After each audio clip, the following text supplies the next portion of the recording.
lihat di dalam manuskrip rilis volume 14 halaman 179 ya. Dikatakan there are many mysteries, ya banyak sekali rahasia yang tidak ingin untuk mengerti ataupun juga menjelaskan. Mereka itu terlalu tinggi untuk saya dan terlalu tinggi untuk kamu. Ini adalah jawaban daripada Yesus, daripada Ellen G. White kepada satu orang yang coba menggunakan teori-teori tentang Roh Kudus. Karena itu terlalu tinggi ya, kepada saya dan untukmu, dikatakan. Dalam hal ini dikatakan silence is golden. Ya, diam adalah emas. Kalau begitu apa yang sangat penting untuk kita? Piti, yaitu ya penyembahan, ya kita punya devosi, ya kemudian penyucian, ya daripada jiwa, tubuh dan juga roh, itulah yang penting untuk kita. Jadi kadang-kadang kita telah menggunakan waktu kita untuk perkara-perkara yang tidak penting, ya, dan melupakan waktu ya untuk mengabarkan Injil atau untuk kebangunan rohani kita hanya untuk merundingkan hal-hal yang tidak penting. Namun kita akan coba lihat sampai berapa jauh yang kita bisa tahu tentang Roh Kudus. Jadi yang sangat penting ialah ya beberapa hal yang ini mungkin dalam bahasa Inggris dikatakan the office of the Holy Spirit is distinctly specified in the words of God. Ya. Jadi diberikan spesifikasi khusus. Dan apa yang khusus itu? Ketika dia datang, dia akan menegur dunia ya, dari hal dosa, kebenaran, dan penghakiman. Adalah Roh Kudus yang menginsafkan akan dosa. Jika orang berdosa menanggapi pengaruh roh yang semakin cepat, ia akan dibawa kepada pertobatan, ya. Nah, jadi dengan demikian artinya dibawa kepada pertobatan dan dibangkitkan akan pentingnya memenuhi persyaratan ilahi, ya. Jadi melihat bekerjanya Roh Kudus itu adalah satu perkara yang sangat penting sekali yang masing-masing kita dapat mengerti. Nah, kita akan coba belajar tentang referensi tentang Roh Kudus. Berapa banyak ada dalam Alkitab? 558. Ya. Nah, dari 558 akan referensi tentang Roh Kudus, kita akan coba lihat, kita coba sarikan itu dalam banyak hal. Pertama, ya, berperan dalam penciptaan. Pada mulanya Allah menciptakan langit dan bumi, bumi belum terbentuk dan kosong gelap gulita dan menutupi samudera raya dan Roh Allah melayang-layang, ya. Jadi Roh Allah melayang-layang itu berbicara tentang roh. Oke. Nah, itu artinya dia berperan di dalam penciptaan. Kemudian dapat membawa seseorang, ya. Kita coba lihat misalnya di dalam tulisan Yehezkiel pasal 8 ayat 3, ya. Dia mengulurkan sesuatu yang berbentuk tangan dan dipegangnya jambul kepalaku. Lalu roh itu mengangkat aku ke atas langit dan bumi dan membawa aku dalam penglihatan-penglihatan ilahi ke Yerusalem, dekat pintu gerbang pelataran, dalam yang menghadap ke utara di mana terdapat berhala cemburuan dan menimbulkan cemburu itu. Ya, Yehezkiel 8 ayat yang ketiga. Jadi roh Allah bisa membawa ini Yehezkiel sehingga dia berada di dalam suasana, ya, berada di Yerusalem, ya, dan sebagainya. Kemudian kita tahu bahwa Roh Kudus itu juga terlibat dalam inkarnasi. Kelahiran Yesus Kristus adalah seperti berikut. Pada waktu Maria ibunya bertunangan dengan Yusuf, ternyata dia mengandung dari Roh Kudus sebelum mereka hidup sebagai suami istri. Jadi kembali terlibat di dalam inkarnasi. Yang kita lihat adalah pekerjaan apa yang dibuat oleh Roh Kudus, sehingga dari situ kita bisa melihat kesimpulan apa yang kita bisa dapat. Oke. Kemudian hadir saat baptisan. Sudah dibaptis, Yesus segera keluar dari air pada waktu itu juga, dan langit terbuka dan ia melihat Roh Allah seperti burung merpati turun ke atasnya. Nah, justru kalau kita lihat kepada baptisan Yesus, maka kita dapatkan kehadiran Yesusnya yang dibaptiskan, adanya Roh Allah, ya, kemudian ada suara Allah, ya, yaitu inilah anakku yang kukasih kepadanya laku berkenan.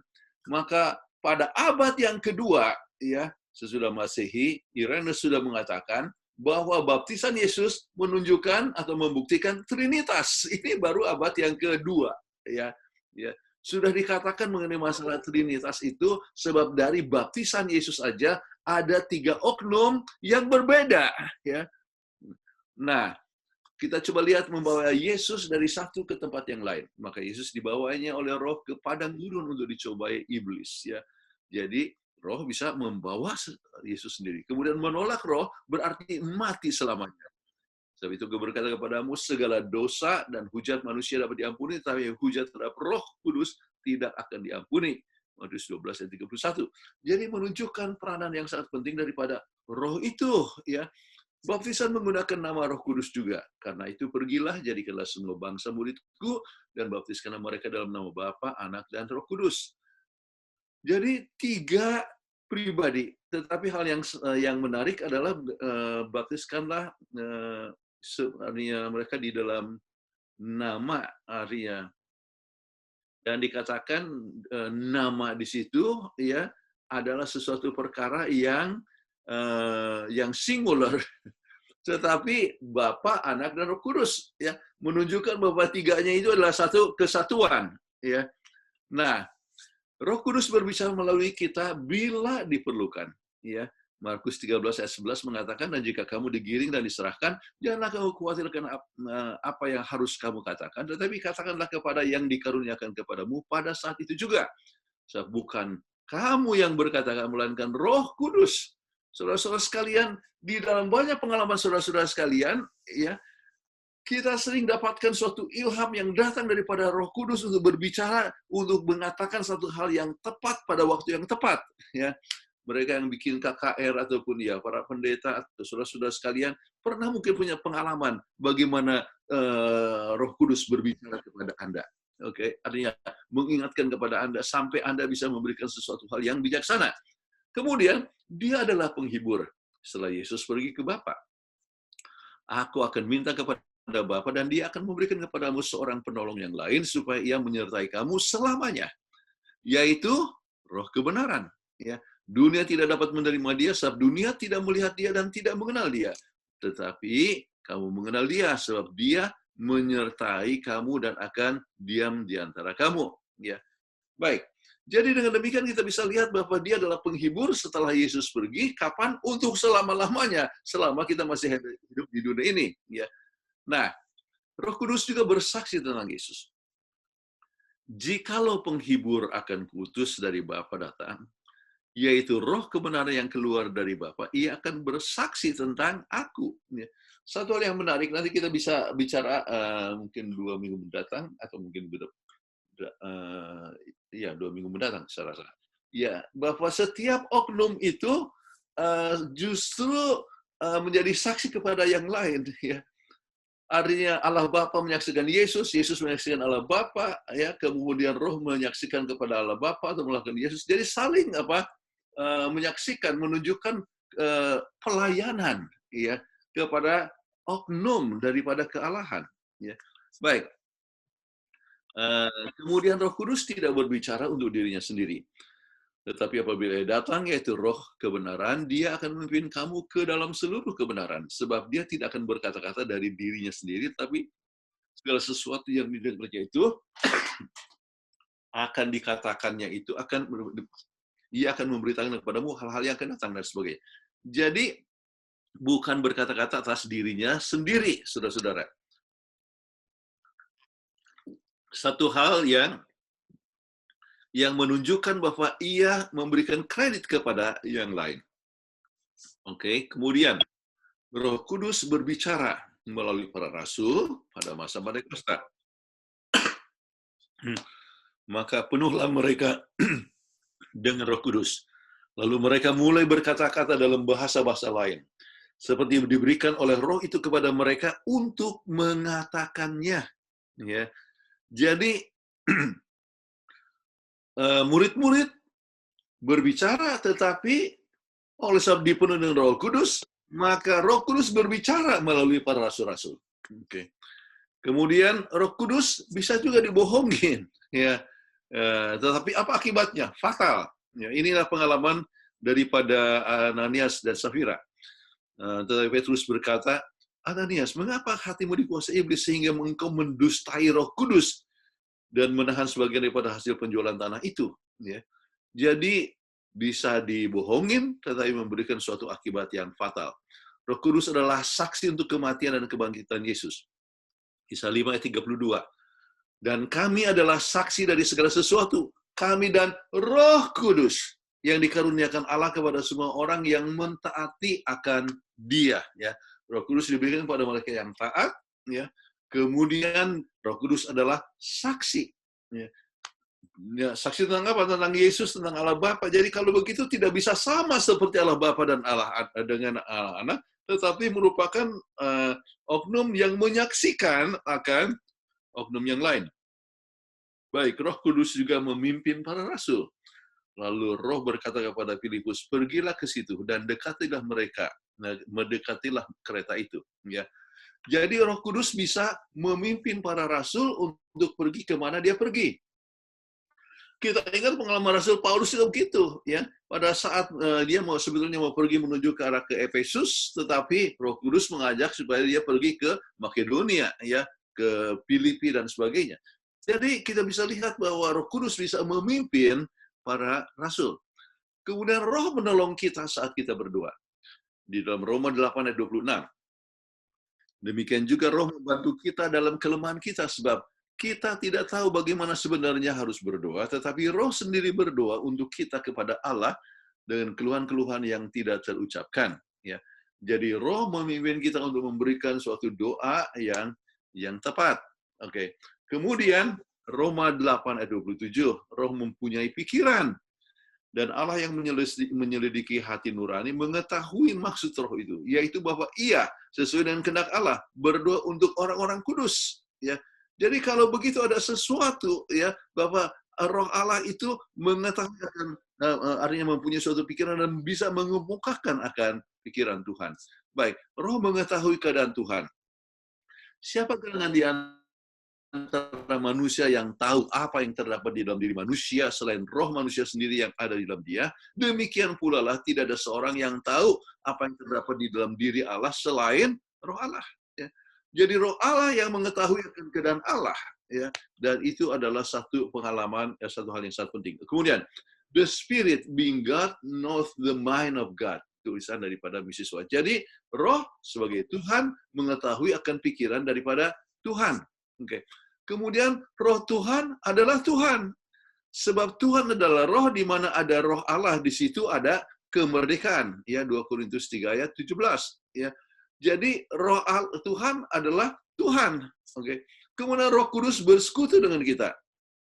Kita ingat selalu kita doakan kasih karunia Tuhan Yesus Kristus dan kasih Allah dan persekutuan Roh Kudus menyertai kamu sekalian. Jadi kita bisa melihat akan 3 oknum, ya, yang ada, kemudian kita, Roh Kudus bersekutu dengan kita yang menyertai kita sekarang ini. Oke. Kemudian Roh Kudus dapat juga berduka. Kita ingat Efesus 4:30. Dan janganlah kamu mendukakan Roh Kudus Allah yang telah memeteraikan kamu menjelang hari penyelamatan. Jadi kalau kita melanggar hukum Tuhan, kita sama dengan mendukacitakan akan Dia. Karena Roh Kudus mengundang kita untuk menerima air kehidupan. Firman-Nya kepadaku, semuanya telah terjadi. Aku adalah Alfa dan Omega, yang awal dan yang akhir. Orang yang haus akan kuberikan minum dengan cuma-cuma dari air mata kehidupannya. Oke. Kemudian, jadi kalau begitu, kita dapatkan pekerjaan Roh Kudus. Sebagai apa? Dia adalah penghibur. Kemudian Roh Kudus juga mengajar. Roh Kudus juga menginsafkan. Dan Roh Kudus juga mengantarai, ya, sebagai pengantara juga, ya. Nanti kita coba lihat di dalam soal tanya jawab yang sering digunakan, ya kalau gitu sama dengan Yesus, sebab Yesus kan pengantara. Kalau begitu itu sama itu dengan Roh Tuhan. Kita akan tiba nanti ke sana, oke? Nah sekarang manuskrip volume 20 ayat 324. The Holy Spirit is the comforter, ya. In Christ's name, He personifies Christ, yet a distinct personality. Ya. Jadi Roh Kudus itu adalah penghibur, ya, di dalam nama Yesus. Kemudian Dia mewakili Yesus dan Dia juga adalah dikatakan a distinct personality, yaitu mempunyai suatu kepribadian yang berbeda. Nah, kemudian Roh Kudus adalah a person, ya. Dia menjadi saksi, ya, dengan roh kita, dan kita adalah bahwa kita adalah anak Tuhan. Oke. Kemudian dikatakan kita harus menyadari bahwa Roh Kudus itu, ya, adalah pribadi sebagaimana Tuhan itu adalah pribadi dan berjalan di atas lapangan ini, ya. Kemudian kemudian Tuhan adalah kita punya pemelihara dan sebagai kita punya penolong. Nah, kemudian kita lihat lagi bahwa Roh Kudus itu adalah sebagai penghibur, ya, dan as the personal presence of Christ to the soul. Nanti kita akan coba rampungan tentang ini, sebab ini kutipan telah disalah mengerti juga oleh sebagian orang yang katakan, lihatlah, dia itu hanya kehadiran Tuhan, dan itu jadi dengan demikian dia sama dengan kehadiran Yesus, ya. Jadi itu adalah Roh Yesus. Nah, kita akan tiba ke sana. Oke. Kemudian dipenuhi dengan, mungkin ada bahasa Indonesianya ini. Oh, oke. Dipenuhi dengan kemanusiaan. Kristus tidak bisa hadir di sebagai pribadi, ya, di semua tempat. Itulah sebabnya untuk kebaikan supaya orang bisa mengenalkan Tuhan, sudah dia berkata kepada Bapa, maka apa yang terjadi? Ia telah mengirimkan Roh-Nya sebagai pewakilannya, ya, di dunia ini, supaya dia bisa berada dengan di antara kita. Baik, sekarang kesimpulan sebagai penghibur, ya, Yesus itu adalah penolong yang terpisah dari Kristus. Ini harus penting, ya. Banyak yang katakan Kristus, Roh itu adalah Roh Kristus.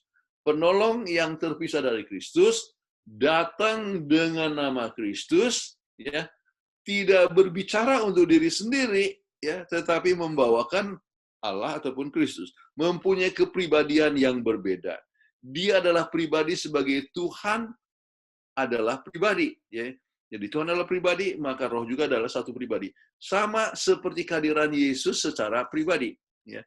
Kemudian dikatakan mewakili Kristus, ya, sama seperti Yesus, ya, juga mewakili Bapa. Oke.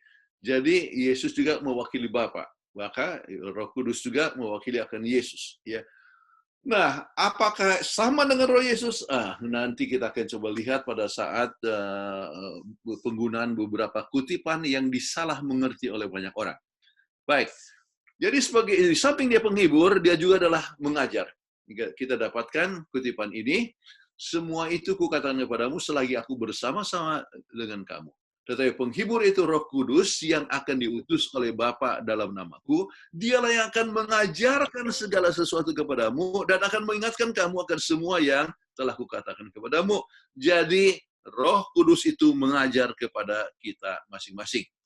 Kemudian yang juga dibuat oleh Roh Kudus. Masih banyak hal yang harus kukatakan kepadamu, tapi sekarang kamu belum dapat menanggungnya. Tetapi apabila dia datang, yaitu Roh kebenaran, ia akan memimpin kamu ke dalam seluruh kebenaran. Ya, sebab ia tidak akan berkata-kata dari dirinya sendiri, tetapi segala sesuatu yang didengarnya itulah yang akan dikatakannya, dan dia akan memberitakan kepadamu hal yang akan datang. Jadi Roh Kudus memegang suatu peranan penting untuk berbicara kepada kita, mengajar kita kepada segala kebenaran. Kemudian, Sons and Daughters of God halaman 34, ya. Bagaimana kita bisa menjadi satu counterpart daripada Yesus, ya, di samping, artinya di seberang daripada pengertian manusia, ya. Tetapi Roh Kudus akan menguatkan, ya, dan juga kita punya mata rohani kita dapat disanggupkan untuk melihat, ya, apa yang mata alamiah kita tidak bisa lihat, ya, atau bisa mendengar apa yang kita tidak bisa dengar, yang tidak bisa kita bayangkan lah, ya. Tetapi kita bisa dapatkan itu melalui apa? Melalui Roh Kudus, ya. Oleh sebab Roh Kudus bisa masuk ke dalam segala sesuatu, ya, dikatakan. Kemudian bahkan kedalaman daripada Tuhan itu Roh Kudus dapat mengerti, yang akan dinyatakan kepada kita yang tidak bisa digambarkan dengan tulisan ataupun dengan suara. Jadi peranan yang sangat penting daripada Roh Kudus. Baik, 1 Korintus 2 ayat 9 dan 10. Tetapi seperti ada tertulis, apa yang tidak pernah dilihat oleh mata, dan tidak pernah didengar oleh telinga, yang tidak pernah timbul dalam hati manusia, semuanya disediakan Allah untuk mereka yang mengasihi Dia. Dikatakan karena kepada kita telah dinyatakannya oleh Roh. Sebab Roh menyelidiki segala sesuatu, bahkan hal-hal yang tersembunyi di dalam diri Allah. Ya. Segala yang tersembunyi, ya, itu dapat diketahui, kemudian dikatakan bahwa kita dapat mempunyai suatu pengertian dengan pertolongan daripada Roh Kudus ini, hal-hal yang tersembunyi. Baik, kesimpulan sekarang, Roh Kudus menyatakan kepada kita agar kita mengerti firman Allah. Ini adalah bukti bahwa Roh Kudus adalah pribadi yang mempunyai peranan yang tertentu. Jadi berbeda dengan kealahan yang lain, ya. Berbeda dengan kealahan yang lain, Allah Bapa ataupun Allah Anak, ya, Yesus Kristus. Jadi Roh Kudus mempunyai sesuatu fungsi peranan yang tertentu. Kemudian kita coba lihat dalam bahasa Indonesia, Roh Kudus memiliki kepribadian. Kalau tidak, ia tidak dapat memberikan kesaksian kepada roh kita dan dengan roh kita bahwa kita adalah anak-anak Allah. Dia juga harus menjadi pribadi ilahi. Jika tidak, ia tidak dapat mencari rahasia yang tersembunyi di dalam pikiran Allah. Untuk apa orang mengetahui hal-hal dari manusia kecuali roh manusia yang ada di dalam dirinya? Meskipun demikian, hal-hal Allah tidak mengenal manusia tetapi roh Allah. Jadi hanya roh Allah yang mengenal kepada kemanusiaan dan berperan penting di dalam membawa akan pikiran Allah kepada kita. Kemudian tugas daripada Roh Kudus yang lain adalah menginsafkan. Dan kalau dia datang, dia akan menginsafkan dunia akan dosa, kebenaran, dan penghakiman. Akan dosa karena mereka tidak akan percaya, karena mereka tetap tidak percaya kepadaku. Akan kebenaran karena aku pergi kepada Bapa dan kamu tidak melihat aku lagi. Ya. Kemudian dikatakan bahwa akan penghakiman karena penguasa dunia ini telah dihukum. Nah, saudara-saudara sekalian, Anda bisa perhatikan ya orang-orang yang tertentu yang merasa sudah berbuat benar. Ya. Kebetulan saya datang dari keluarga Buddha. Ya. Jadi kalau Buddha itu, saudara-saudara, pokoknya kalau orang sudah baik, ya tidak menyakiti orang lain itu sudah bagus. Ya. Ya. Jadi untuk menyadari bahwa diri itu berdosa sangat susah sekali. Saya tidak pernah membunuh orang, saya tidak pernah menipu orang, ya. Saya itu artinya dia merasa cukup baik. Nah, saudara-saudara sekalian, diperlukan akan roh untuk dapat menyadarkan kepada kita bahwa kita adalah orang yang berdosa. Oke, baik. Jadi mengisapkan. Arti mengisapkan artinya meyakinkan dari hal dosa, meyakinkan kebenaran, dan juga akan penghukuman. Baik. Kemudian Yesus adalah pengantara, ya, karena Allah itu Esa dan Esa pula dia yang menjadi pengantara antara manusia, yaitu manusia roh, yaitu manusia Kristus Yesus. 1 Timotius 2 ayat yang kelima. Kemudian kita coba lihat, ya, juga di dalam Roma 8 26 dan 27. Demikian juga Roh membantu kita dalam kelemahan kita, sebab kita tidak tahu bagaimana sebenarnya harus berdoa, tetapi Roh sendiri yang berdoa. Kita sudah singgung akan hal ini. Baik, kemudian juga berdoa untuk orang kudus, ya, intercession, ya. Dalam bahasa Indonesia dikatakan begini, kutipan tadi dari manuskrip.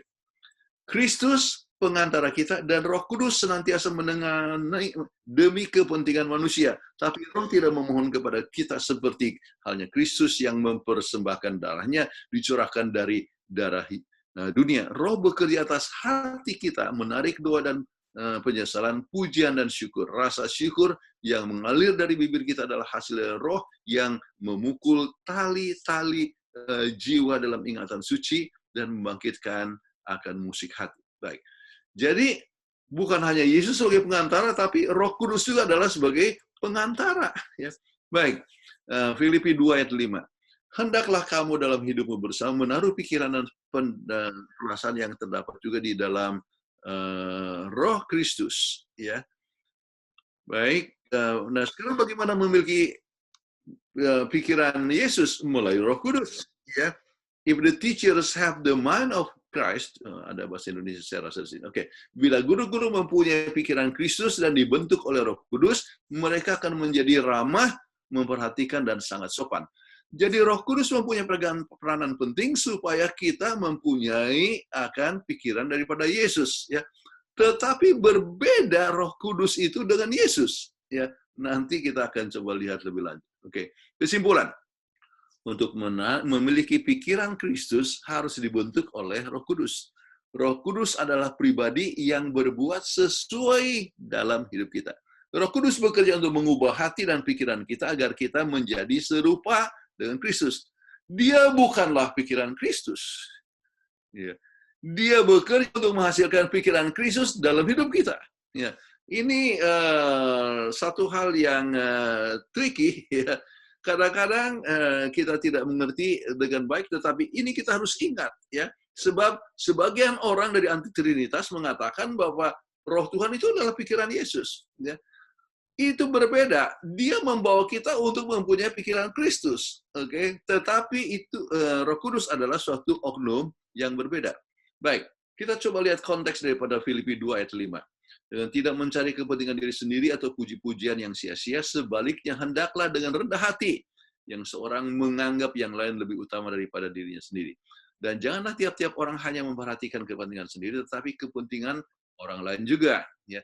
Adalah kamu dalam hidupmu bersama menaruh pikiran dan perasaan yang terdapat juga dalam Kristus Yesus, yang walaupun dalam rupa Allah tidak menganggap kesetaraannya dengan Allah itu sebagai milik yang harus dipertahankan, melainkan telah mengosongkan dirinya sendiri dan mengambil rupa hamba menjadi sama dengan manusia. Dan dalam keadaan sebagai manusia, dia telah merendahkan dirinya dan taat sampai mati, bahkan sampai mati di kayu salib. Baik. Jadi ini berbicara tentang bagaimana Yesus sendiri di dalam ya kerendahan hatinya, ya walaupun dia adalah setara dengan Allah, bersama-sama dengan Allah, tapi dia rendahkan diri. Dan pikiran ini kita dapat lebih mengerti kalau kita mempunyai Roh Kudus yang berbicara kepada kita. Ya. Nah, seperti dalam kerendahan hati, mereka tunduk kepada pengaruh Roh Kudus yang membentuk mereka menerima kepenuhan ketuhanan dan dibentuk menurut rupa ilahi. Ya. Jadi Roh Kuduslah yang memberikan pengaruh dan yang membentuk akan kita.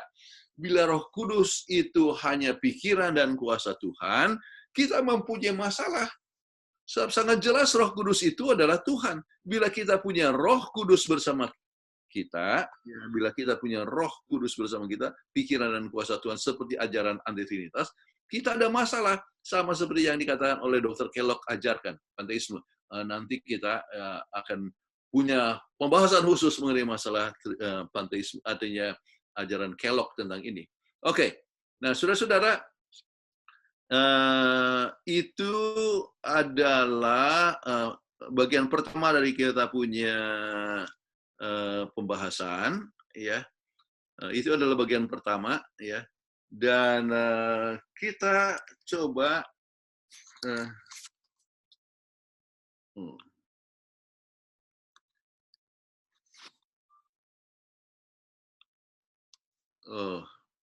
oke. Rupanya ada bagian juga yang lain yang ada yang belum sempat terbahas. Oke.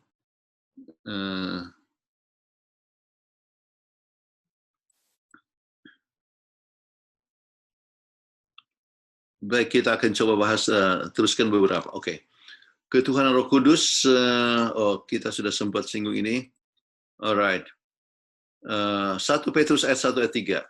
Kalian dipilih menjadi umat Allah sesuai dengan rencana Allah Bapa dan Roh Allah. Sudah menjadi kalian umat yang kudus khusus untuk Allah, supaya kalian taat kepada Yesus Kristus dan disucikan oleh darahnya. Kita bisa lihat ada Roh Allah, ya, yang menjadikan kalian umat yang kudus, ya. Jadi umat Allah, kemudian rencana Allah Bapa, kemudian Roh Allah, kemudian supaya kamu taat kepada Yesus Kristus. Kita bisa lihat ketiga oknum ini, ya, bekerja bersama-sama untuk keselamatan manusia di dalam penyucian kepada umat manusia. Ini kita sudah sempat singgung Matius 12 ayat 31. Kemudian, nah, eh, kita lihat beberapa kutipan. The prince of the power of evil, ya. Jadi kuasa daripada pemimpin kuasa daripada kejahatan hanya dapat dikalahkan dengan kuasa daripada oknum ketiga daripada ketuhanan, yaitu Roh Kudus. Oke. Kemudian Roh Kudus bersama dengan Bapa dan Anak, namun berbeda. The Holy Spirit is free. Jadi Roh Kudus itu adalah bebas, bekerja secara independen, agen yang independen. Ya. Jadi God of Heaven, ya, jadi Tuhan, jadi Allah di surga menggunakan Roh Kudus sebagaimana yang dikehendaki oleh Bapa. Ya. Kemudian Roh Kudus adalah person, ya, pribadi dan punya kepribadian. Kenapa? Yohanes 16 ayat 14 menggunakan kata he. Saya sebutkan kalau tidak salah di dalam pertemuan minggu yang lalu, ya, bahwa para pionir sempat menggunakan kata it, ya. It menunjukkan benda, ya. Tetapi itu James White pernah dengan it, tetapi akhirnya berubah menjadi he, ya. Dan Alkitab menggunakan kata he, ya, yaitu artinya person, ya, maskulin. Kemudian Kisah 15 ayat 28 bisa berpikir, Roma 15 ayat 30 mengasihi, Lukas 12 ayat 12 bisa mengajar, Yohanes 16 ayat 7 dan 8 menyadarkan dosa, kemudian 1 Petrus 1 ayat 2 menguduskan, ya, dan bisa menginspirasikan, kemudian berjuang dengan kita, Kejadian 6 ayat 3, kemudian menghibur dan memuliakan Kristus. Jadi ini hanya dapat dibuat oleh satu person, yang tidak bisa hanya dikatakan hanya kuasa, ya, saja atau personality saja. Kemudian Roh Kudus dikatakan adalah wakil Yesus. Roh Kudus adalah representatif dari Kristus, tetapi melepaskan kepribadian manusia dan berdiri sendiri. Ya. Jadi berdiri sendiri artinya independen. Ya. Kemudian Roh Kudus mengimpresikan kebenaran. Yohanes. Dikatakan penghibur disebut roh kebenaran. Pekerjaannya adalah menunjukkan dan memelihara akan kebenaran. Roh Kudus juga menguduskan. Roh Kudus menciptakan, memoles, dan menguduskan manusia, menyanggupkan mereka menjadi anggota keluarga kerajaan Allah dan anak-anak kerajaan surga. Bagaimana manusia dapat diselamatkan? Kita percaya kita dipilih oleh Allah untuk diselamatkan dengan menggunakan iman, melalui anugerah Kristus dan pekerjaan Roh Kudus. Jadi kita bisa lihat bagaimana faktor ada hubungan yang erat antara anugerah Allah, pekerjaan Roh Kudus, ya, dan kita dipilih oleh Allah. Jadi kita lihat Trinitas bekerja bersama-sama untuk keselamatan manusia. Jadi ketuhanan Roh Kudus sepenuhnya kita coba lihat di dalam bahasa Indonesia dikatakan ada 3 pribadi yang hidup dari trio surgawi. Dan nama 3 kekuatan besar ini, Bapa, Anak, dan Roh Kudus, mereka menerima Kristus dengan iman yang hidup dibaptiskan. Ya. Dan kuasa kekuatan ini akan bekerja sama dengan subjek surga yang taat supaya mereka untuk hidup kehidupan baru itu di dalam Kristus. Ya. Ini bicara mengenai mereka yang baru saja dibaptiskan. Ya, saya tidak sempat edit lagi ini translation dari Google, ya. Tetapi yang dimaksudkan adalah Tuhan memberikan kuasa kepada mereka yang baru saja dibaptiskan, dan kuasa itu adalah kuasa daripada heavenly trio, ya, trio surgawi, itu Bapa, Anak, dan Roh Kudus. Nah, saudara-saudara, itu sedikit tentang pelajaran pertama tentang Roh Kudus, tetapi ada kesalahpengertian daripada kutipan-kutipan yang telah dipakai, yang saya rasa bagus untuk dijelaskan. Mungkin kadang-kadang orang bertanya akan menggunakan kutipan-kutipan tersebut. Jadi saya akan coba buka yang baru di sini, ya. Oke. Anda sudah lihat ini slide yang baru, kesalahpengertian ayat-ayat mengenai Roh Kudus? Bisa terlihat, saudara-saudara? Belum, Pak. Oh. Oke. Kalau gitu, yang ini saya harus matikan dulu. Iya.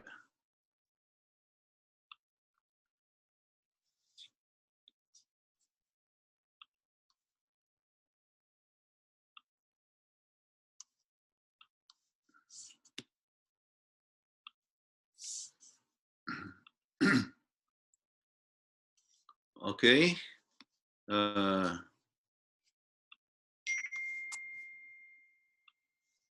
Sudah bisa lihat ini sekarang?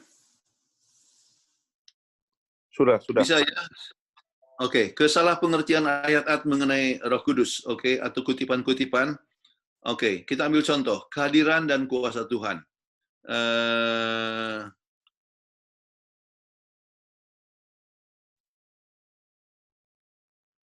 Oke, salah satu, oke. Misalnya ini, the divine spirit that the world's redeemer promised to send is the presence and the power of God. Oke.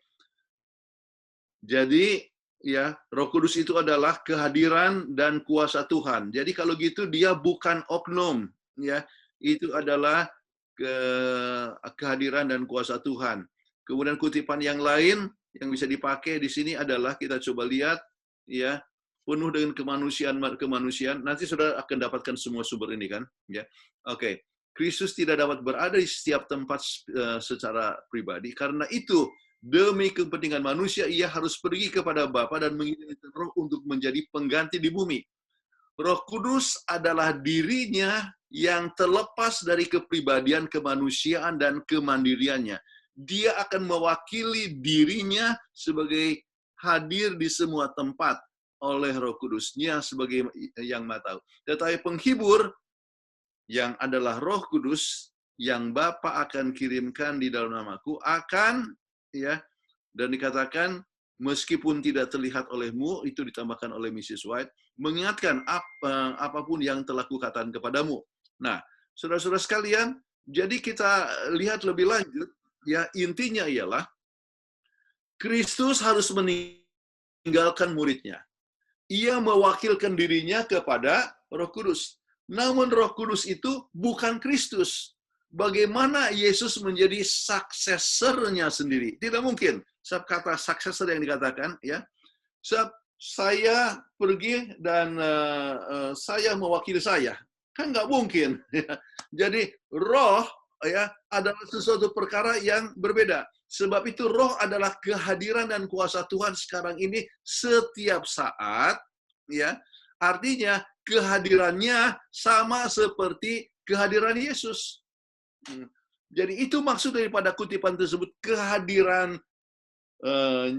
Roh Kudus dalam hidup kita adalah sama seperti kehadiran Yesus, tetapi Yesus, artinya Roh Kudus itu bukan Yesus. Itu adalah satu hal yang berbeda. Oke. In giving up His Spirit, God gives Himself, making Himself a fountain of divine influence to give health and life to the people. Jadi orang berpikir, ya, ini Roh Kudus diberikan kepada kita untuk menjadi satu mata air daripada pengaruh ilahi, ya, memberikan kesehatan dan kehidupan kepada dunia. Jadi divine influence. Kalau gitu Roh Kudus itu hanya influence, yaitu hanya pengaruh, ya. Nah, ini kita harus ingat, ini adalah satu pekabaran yang sebetulnya sangat indah. Saat Kristus mengirimkan Roh Kudus, ya, adalah sama efektifnya dengan memberikan dirinya sendiri. Ya. Ini sama sekali bukan memberikan pikirannya ke dunia ini untuk bersama kita. Roh Kudus seperti yang digambarkan Roh Nubuat, mewakili Kristus, namun kesatuan dari kealahan demikian erat, sehingga, ya, sama seperti Kristus sendiri yang hadir. Begitu erat, ya. Hubungannya itu sama seperti Yesus sendiri yang hadir. Oke. Kemudian Yesus menyatakan setelah kenaikannya, dia akan mengirim ke gerejanya sebagai hadiah utama, ya, penghibur yang akan menggantikan tempatnya. Penghibur ini adalah Roh Kudus, jiwa dari kehidupannya, kemanjuran dan gerejanya, cahaya dan kehidupan dunia. Dengan rohnya, Kristus mengirimkan pengaruh perdamaian dan kuasa dalam menghapuskan. Nah, ini perkataan jiwa di situ, ya. Penghibur itu adalah Roh Kudus, jiwa dari kehidupannya, ya. Jadi seakan-akan Roh Kudus itu adalah sesuatu yang adalah jiwa daripada Yesus, ya. Kemudian itu hanyalah sebagai kuasa saja. Nah, itu adalah satu hal yang salah mengerti. Kenapa? Roh Kudus adalah soul of Jesus life. Apa artinya? tidak bisa berarti Roh Kudus adalah Kristus, sebab kalimat sebelumnya disebutkan Roh Kudus mengambil tempat Kristus. Bagaimana Kristus akan mengambil tempat Kristus? Ya, kan tidak mungkin. Oke, soul dalam bahasa Inggris kuno berarti essence, ya, esensi atau chief part, bagian utama. Jadi yang dimaksudkan ini ialah kehidupan Kristus diberikan melalui Roh Kudus. Roh Kudus memberikan kepada kita esensi siapakah Kristus itu, supaya kita dapat lebih mengerti akan Kristus. Ya, baik. Kita lihat hal ini dalam halaman manuskrip rilis volume 2 halaman 28. Oke. Dalam bahasa Inggris, ya, the influence of the Holy Spirit is the life of Christ in the soul. Okay, we do not now see Christ and speak to him, but his spirit is just as near as in one place or as another. Okay, baik, penjelasannya adalah sebagai berikut. Kata influence of the Holy Spirit in the life of Christ in the soul ini tidak mengatakan Roh Kudus adalah kehidupan Kristus dalam jiwa, seperti yang anti-trinitas sering lihat saat melihat kehidupan ini. Kata influence mengubah seluruh arti. Ini memberikan penjelasan dari maksud kutipan tersebut. Roh Kudus memberikan kepada kita kehidupan Kristus, ya, kepada kita. Kristus tidak bisa buat itu sebab ia tidak maha hadir. Satu-satunya jalan, ya, kehidupannya dapat diberikan kepada kita adalah melalui Roh Kudus, ya. Sebab, ya, Roh Kudus itu maha hadir, ya. Jadi dia mewakili akan Kristus. Tetapi bukan berarti bahwa Roh Kudus adalah jiwa daripada Kristus. Oke. Jadi dia berbicara di sini, ya, mengenai pekerjaan atau role daripada Roh Kudus untuk memberikan kepada kita kehidupan Kristus ke dalam hidup kita. Oke. Baik. Kemudian juga di sini kalimat the Holy Spirit is the comforter as the personal presence of Christ to the soul. Oke. Jadi Roh Kudus itu adalah penghibur, ya, sebagai kehadiran pribadi daripada Kristus di dalam jiwa. Ya, perhatikanlah kata S, ya, sama seperti. Ya. Jadi Roh Kudus sama seperti kehadiran Kristus secara pribadi dalam hati. Ini cocok seperti pembahasan sebelumnya. Ya. Jadi sama seperti, bukan berarti sama seperti. Ya. Ini sering digunakan ayat ini oleh anti-trinitas, ada kutipan ini oleh anti-trinitas yang menyebabkan pengertian yang salah. Oke, nah sekarang kata penghibur yang lain. Yohanes 14 ayat 15 dan 17 sampai 17. Jikalau kamu mengasihi aku, kamu akan menuruti segala perintahku. Aku akan minta kepada Bapa dan dia akan memberikan kepadamu seorang penolong yang lain, supaya ia menyertai kamu selama-lamanya, yaitu Roh kebenaran. Dunia tidak dapat menerima dia, sebab dunia tidak melihat dia dan tidak mengenal dia, tetapi kamu mengenal dia, sebab dia menyertai kamu dan akan diam di dalam kamu. Nah, kita selalu katakan ini adalah sesuatu yang lain, ya, penghibur yang lain, ya, another comforter, ya, another helper. Tetapi mereka menggunakan kutipan kata yang lain dari 1 Samuel 10 ayat 6 dan 9. Ya. Mengapa penjelasan anti-trinitas ini? Maka Roh Tuhan akan berkuasa atasmu, engkau akan kepenuhan bersama-sama dengan mereka dan berubah menjadi manusia lain. Ya. Jadi ini adalah Saul menjadi manusia yang lain, sedang dia berpaling untuk pergi meninggalkan Samuel, maka Allah mengubah hatinya menjadi lain, dan segala tanda-tanda tersebut itu terjadi pada hari itu juga. Nah, jadi oleh menggunakan kata ini, kata yang lain, ya, itu sama saja pengalaman daripada Saul. Nah, bagaimana ini pandangan anti-trinitas? Saul tidak menjadi pribadi yang berbeda, tapi hanya berbeda hatinya. Ya. Nah, kita harus tahu bahwa Yesus tidak menjadi sesuatu yang lain. Dia naik ke surga, dia berbicara Artinya, sedangkan 1 Samuel 10 ayat 6 berbicara hati yang berubah hingga Saul menjadi orang yang berbeda maksudnya. Yesus sama selamanya. Perbedaannya yang ada adalah tubuh yang dimuliakan, dan dasar ini jelas bahwa penghibur yang lain yang dikirim bukanlah dirinya sendiri, ya. Pribadi itu artinya pribadi yang lain, atau itu adalah Roh Kudus, ya. Jadi Roh Kudus adalah sesuatu oknum yang lain, ya, bukan sama dengan Yesus. Oke. Alright. Nah, sekarang apa ini parakletos, kata penghibur, oke? Kata penghibur dalam Yohanes 14 ayat ke-6 dalam bahasa Greka disebut parakletos atau pengantara atau penghibur, ya. Anti Trinitas coba menghubungkan dengan 1 Yohanes 2 ayat 1, ya. Apa yang dikatakan 1 Yohanes 2 ayat 1? Anak-anakku, hal ini kutuliskan kepada kamu supaya kamu jangan berbuat dosa. Namun jika seorang berbuat dosa, kita mempunyai seorang pengantara, yaitu Bapa, ya, kepada Bapa, yaitu Yesus Kristus yang adil.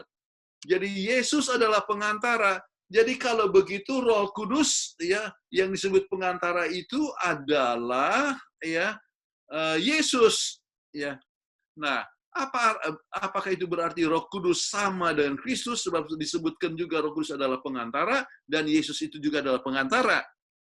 Kita harus ingat bahwa Kristus dan Roh mengantarai kita, ya. Nah, lihat selected message 344. Apa yang dikatakan? Kita coba lihat di dalam bahasa Indonesia di sini. Kristus pengantara kita dan Roh Kudus senantiasa menjadi pengantara bagi manusia. Tetapi Roh tidak memohon kepada kita seperti halnya Kristus yang mempersembahkan darahnya dicurahkan dari dasar dunia, ya. Roh bekerja atas hati kita, menarik doa, ya, dan penyesalan, kemudian pujian dan syukur. Rasa syukur yang mengalir dari bibir kita adalah hasil dari Roh Kudus yang memukul tali-tali jiwa dan ingatan suci dan membangkitkan musik hati. Maafkan terjemahannya tidak sempat saya edit dari Google ini, tetapi Anda bisa mengerti maksudnya. Bahwa Yesus adalah pengantara. Pengantara dengan apa? Dengan Bapa. Sedangkan Roh Kudus juga pengantara. Pengantara bagaimana menjamah hati kita supaya kita datang kepada Tuhan. Oke? Jadi ya, meyakinkan kita dari hal dosa sampai kita bisa menyesal dan mempunyai pujian dan bersyukur. Jadi dua-dua adalah pengantara. Jadi Yesus dan Roh Kudus adalah dua oknum yang berbeda. Baik, Roh Kudus adalah pribadi, terpisah dari Kristus. Kristus pengantara kita kepada Bapa, mempunyai peranan yang berbeda. Ya, Kristus di surga dan Roh Kudus bersama kita menjadi pengantara agar kita dibawa kepada Kristus. Saya harapkan ini bisa dapat dimengerti, saudara-saudara, sebab dua-duanya pengantara, ya. Tetapi anti Trinitas katakan sama-sama ini makhluk yang sama. Tetapi kita lihat sesuatu perkara yang berbeda. Oke, kelesuan spiritual dalam gereja. Ya, dikatakan alasan mengapa gereja-gereja lemah dan sakit-sakitan dan siap untuk mati adalah bahwa musuh telah membawa pengaruh dari sifat yang tidak mendukung untuk ditanggung dan jiwa-jiwa yang gemetar. Dia telah berusaha untuk menutup Yesus dari pandangan mereka sebagai penghibur, sebagai orang yang menegur, yang memperingatkan, dan yang menasehati mereka dengan mengatakan, inilah caranya berjalan di dalamnya. Jadi katakan bahwa Yesus di sini sebagai yang sebagai penghibur, yang menegur, memperingati dan menasehati. Nah, untuk itu kita kembali kepada kutipan yang di dalam The Disciples tadi. Kristus tidak dapat berada di setiap tempat secara pribadi, karena itu demi kepentingan mereka bahwa dia harus pergi kepada Bapa dan mengirim Roh untuk menjadi penerusnya di bumi. Tidak ada yang dapat memperoleh keuntungan karena lokasinya atau kontrak pribadi dengan Kristus. Dengan Roh, Juru Selamat akan dapat diakses oleh semua orang. Dalam hal ini, dia akan dapat lebih dekat kepada mereka daripada jika dia tidak naik ke tempat yang tinggi. Jadi kembali, oknum yang berbeda dengan fungsi yang berbeda, dan yang menyebabkan Roh Kudus itu ada adalah supaya dia bisa berada di dunia di mana saja. Baik, pelajaran yang sangat penting dari semua kutipan-kutipan ini adalah Yesus mengenyampingkan kemahahadirannya. Satu-satunya jalan agar dia tetap sebagai penghibur ialah melalui Roh Kudus. Roh Kudus adalah juga penghibur. Ya, mungkin saja kita terlalu sibuk dengan segala pekerjaan sampai kita tidak merasakan Yesus sebagai penghibur. Ini sama sekali tidak berhubungan dengan alamiah daripada Roh Kudus. Sebab alamiah daripada Roh Kudus itu, ya, yang dimaksudkan tadi adalah oleh tuduhan daripada anti-trinitas bahwa itu adalah sama dengan Roh Yesus Kristus. Sesuatu perkara yang berbeda, walaupun dua-duanya adalah disebut penghibur. Baik. Nah, ini adalah yang paling sering dipakai. Oke, saudara-saudara. Ini harap diperhatikan sekali. Ya, kenapa? Dikatakan satu-satunya makhluk di alam semesta adalah siapa? Kristus adalah firman. Ya, yaitu satu-satunya anak yang tunggal, ya, yaitu satu bersama dengan Allah Bapa yang kekal, satu di dalam alamiah, dalam karakter atau dalam maksud, ya, yang dikatakan the only being that could enter into the counsel and the purposes of God, yang bisa masuk di dalam persekutuan, artinya counsel ini sebut counsel of peace, yaitu musyawarah, bukan musyawarah, pertemuan surgawi, itu rapat surga. Oke. Baik. Jadi oleh sebab disebutkan ini, maka seperti kemarin kalau tidak salah, saudara Rumbiak, saya tidak tahu ada atau tidak, dia menyebutkan tentang dua oknum, ya, yaitu Allah Bapa dan Allah Anak, ya. Kemudian Yesus itu adalah hanya Roh. Tetapi kita lihat dari Patriarch and Prophet ini dalam halaman 3, kita tidak dan orang menyimpulkan, ya, yang menyimpulkan Roh Kudus bukan pribadi yang terpisah, sebab Yesus adalah satu-satunya makhluk yang bisa masuk ke dalam rapat kealahan. Ya, jadi hanya dua oknum, kata Roh Kudus itu adalah Roh Allah atau Roh Yesus. Nah, saudara-saudara, kita lihat di dalam Review and Herald 2 Mei 1912, 3 tahun sebelum Ellen G. White mati. Dan apa yang dikatakan? Kita lihat bahasa Indonesianya. Ketuhanan digerakkan dengan belas kasihan kepada manusia. Dan Bapa, Putra, ya, Allah Bapa, Allah Putra, dan Roh Kudus menyerahkan diri mereka untuk mengerjakan pekerjaan penebusan. Untuk sepenuhnya melaksanakan rencananya, diputuskan bahwa Yesus, anak Allah yang tunggal, harus memberikan persembahan untuk dosa. Jadi di sini kita lihat ada Allah Bapa, Anak, dan Roh Kudus, ya, mereka sepakat untuk diputuskan Kristus sebagai anak tunggal. Jadi ada rapat juga yang dihadiri oleh Roh Kudus. Ya. Tetapi kalau begitu, apa yang dimaksudkan dengan kutipan yang tadi? Kita harus lihat, ya. Saya jelaskan dulu sini. Roh Kudus jelas adalah Roh Kudus adalah pribadi yang terpisah dan mempunyai peranan untuk dilaksanakan dalam rencana keselamatan. Oke, konteks daripada Patriarch and Prophet volume halaman ketiga tadi membicarakan Lucifer dan keinginannya untuk melakukan pekerjaan Yesus. Dan Bapa memanggil pertemuan di hadapan malaikat mengenai posisi yang benar dari Yesus. Ya.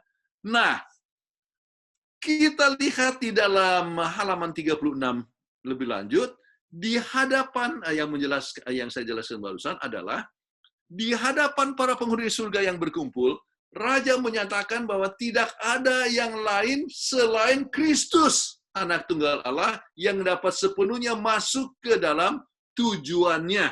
Dan kepadanya hal itu dilakukan untuk melaksanakan nasihat perkasa kepadanya yang perkasa.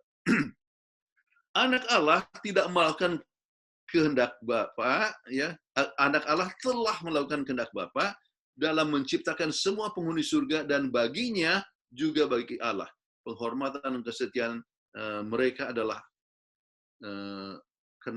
Kristus masih menjalankan kuasa ilahi dalam menciptakan bumi dan penghuninya. Tetapi dalam semua ini dia tidak akan mencari kuasa atau pemulihan bagi dirinya yang bertentangan dengan rencana Allah, tetapi akan meninggikan kemuliaan Bapa, ya, dan melaksanakan tujuan dalam kemurahan kasih, kemurahan hati dan kasihnya. Baik, jadi kembali secara konteksnya ini berbicara tentang pertemuan tersebut, ya, bagaimana anak Allah dapat sepenuhnya masuk kepada tujuannya.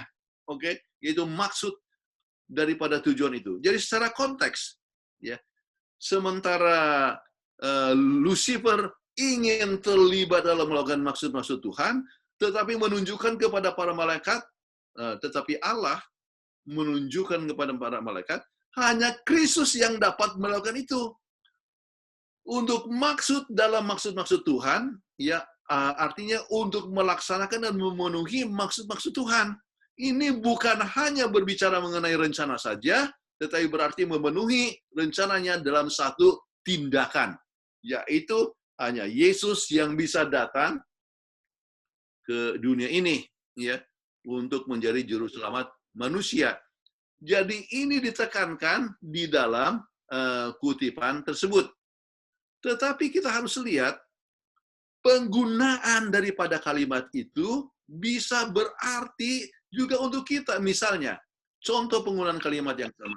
The only safety for us is to enter the council of heaven. Jadi, satu hal yang aman bagi kita, ya, adalah untuk memasuki akan rapat surga, atau pertemuan surga. Even seeking to do the will of God, ya, yaitu dengan mencari akan kehendak Tuhan, menjadi bekerja bersama dengan Tuhan. Jadi apa maksudnya? Ya, dapatkah kita pergi ke surga dan merundingkan rencana penebusan? Tidak, tetapi kita bisa buat keinginan Tuhan dengan menjadi pekerja bersama dengan Dia. Maka kita menjadi bagian dari rencana penebusan yang besar dan masuk dalam Council of Heaven.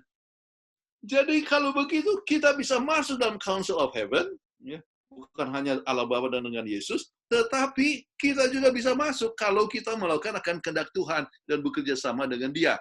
Baik, kembali kepada kalimat tadi. Sementara Kristus adalah satu-satunya yang bisa masuk dan melaksanakan semua nasihat dan rencana Tuhan, ini bukan berarti Roh Kudus tidak bisa ikut dalam Council of Heaven. Sedangkan kita dapat memasuki rencana Tuhan, apalagi Roh Kudus. Nah, jadi ini supaya Anda jelas bagaimana menjelaskan dengan mereka yang mengatakan bahwa dalam Council of Peace, ya, rapat surgawi itu hanya Bapa dan Anak, ya.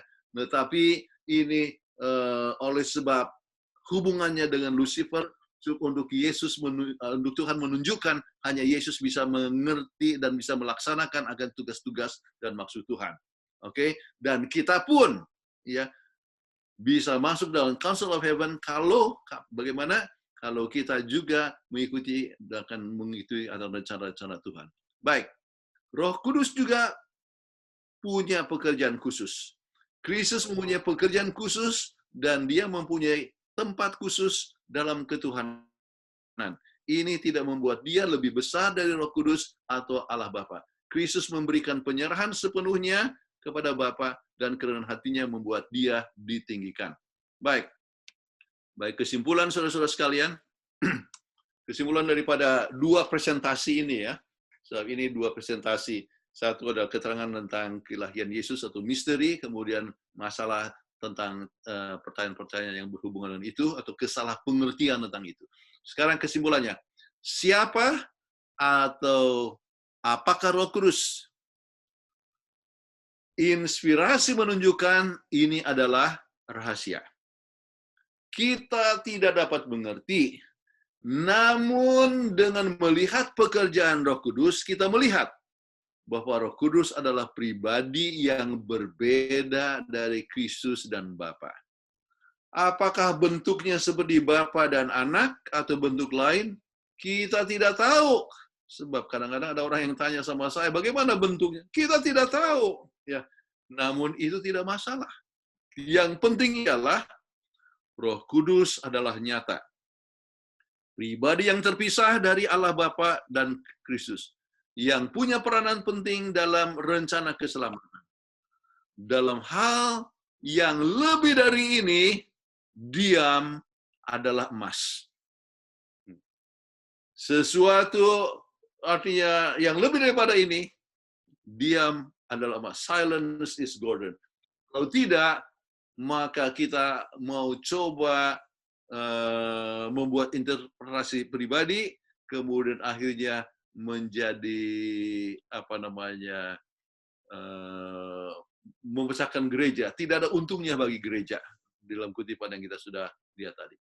Baik, saudara-saudara sekalian, ini sekarang sudah mau jam 8 waktu sana ya, jadi ada waktu 34 menit. Oke, silakan. Mungkin ada yang mau tambahkan, saudara-saudara, ya, masing-masing punya keterbatasan, ya. Siapa tahu ada yang mau tambahkan, ya, atau mungkin pertanyaan. Silakan. Boleh bertanya, Pendeta? Bapak MF Marbun angkat tangan tadi. Baik, Oke. Pertanyaan Pendeta. Mungkin hampir nggak ada hubungan, tapi mestinya ada. Di dalam Kejadian 18 ayat 1, kemudian Tuhan menampakkan diri kepada Abraham dekat pohon terbantin di Mamre, sedang ia duduk di pintu rumahnya waktu hari panas terik. Kemudian Keluaran 24 ayat 12, Tuhan berfirman kepada Musa, naiklah menghadap aku ke atas gunung dan tinggallah di sana, maka aku akan memberikan kepadamu loh batu, yakni hukum dan perintah yang telah kutuliskan untuk diajarkan kepada mereka. Pertanyaan saya, Pendeta, Tuhan di sini siapa ini? Apakah itu Bapa, Yesus, atau Roh Kudus? Kalau kita lihat kepada tulisan Roh Nubuat, itu adalah Yesus Kristus. Kristuslah yang memberikan 10 hukum kepada Musa. Yesuslah yang sudah bertemu dengan Abraham. Oke, silakan. Mungkin ada yang lain. Jadi bisa Boleh lihat bertanya, buku Patriarch Pendeta? and Prophets yang menyebutkan tentang itu. Ya. Mau bertanya, Pendeta? Ya, silakan. Baik. Saya Agustinus dari Kemang Pratama, Pendeta. Halo? Ya. Begini, kalau yang saya lihat di Alkitab, bahwa ketika itu Tuhan Yesus mengatakan dia akan mengirimkan penolong. Ya, bahasa Inggrisnya adalah comforter. Seolah-olah sepertinya ketika sebelum Tuhan Yesus mengatakan memberikan penolong, seolah-olah sepertinya Roh Kudus itu pada zaman sebelum Tuhan Yesus itu seolah-olah tidak ada. Padahal kalau kita lihat di Perjanjian Lama, di Mazmur 51, kemudian Yesaya 63 ayat 10 dan 11, di situ sudah tertulis adanya Roh Kudus, Holy Spirit. Yang mau saya tanyakan adalah apakah Roh Kudus itu yang dikirim oleh Tuhan Yesus itu berbeda, karena dia sepertinya Tuhan mengatakan saya akan mengirimkan penolong kepadamu karena dia harus kembali ke dalam kerajaan surga. Sedangkan sebelum Tuhan Yesus mengatakan itu, sebenarnya di Perjanjian Lama sudah ada pernyataan masalah Roh Kudus yang dinyatakan di Mazmur dan Yesaya. Mohon pencerahannya, Pendeta. Terima kasih, Pendeta. Ya, bukan hanya Mazmur dan Yesaya, dari buku Kejadian juga sudah kita kan tentang Roh Tuhan, dan kita dapatkan peranan Roh Tuhan dalam buku Yesaya itu banyak sekali, ya, bicara-bicara tentang Roh Tuhan. Oke. Jadi kita bisa lihat bahwa bagaimana Roh ataupun Allah Bapa, Allah Anak, dan Roh Kudus itu bekerja sama untuk keselamatan manusia. Baik, nah sekarang apa yang terjadi? Diberikan penolong, itu berarti bahwa sesudah keberangkatan Yesus, maka pekerjaan daripada Roh Kudus itu dapat lebih secara intensif. Dan bahkan pekerjaannya itu sekarang adalah pekerjaan Roh Kudus, ya, yang bekerja dengan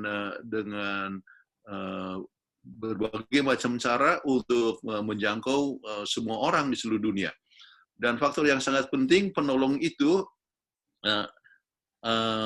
bisa diberikan dalam bentuk seperti dalam masa Pentakosta itu adalah hujan awal, ya, yaitu pencurahan akan Roh, ya, yang menyebabkan banyak orang yang menerima akan Roh Kudus.